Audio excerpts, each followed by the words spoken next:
The Pentagon has confirmed that it destroyed a pro-government tank in a drone strike in eastern Syria on Sunday, calling it an act of self-defense.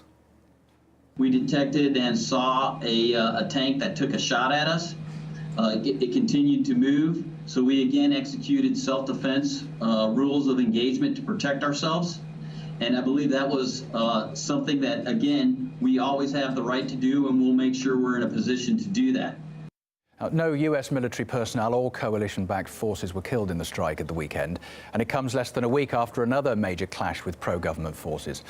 Such incidents could result in a dangerous escalation in the region, as Samira Khan now reports. The Pentagon says that it was an act of self-defense, accusing Syrian forces of trying to attack Kurdish forces. But apparently, with U.S. forces embedded, they were forced to respond. Now, on Wednesday, the U.S. said it carried out defensive airstrikes in retaliation for what they saw as an unprovoked attack. But according to reports, more than 100 fighters aligned with the Syrian government were killed in the airstrike.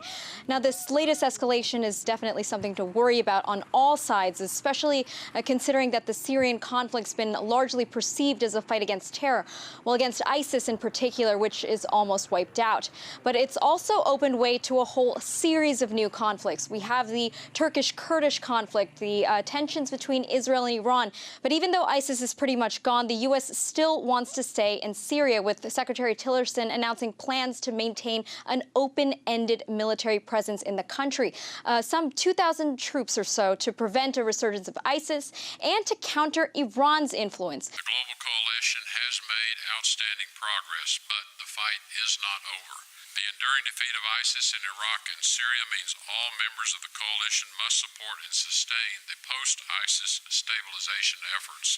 It also includes the presence of effective forces to help secure liberated areas and facilitate the safe return of internally displaced persons. And surprisingly, the U.S. isn't the only one. The French president said that France will attack if they find proof that chemical weapons were used against civilians, promising to strike where chemical shipments originated. The escalate in such an intertwined military situation, with all these forces very close to each other, in a medium-sized country, but in regions that are actually rather small regions, then the possibility of things spiraling out of control are very, very real.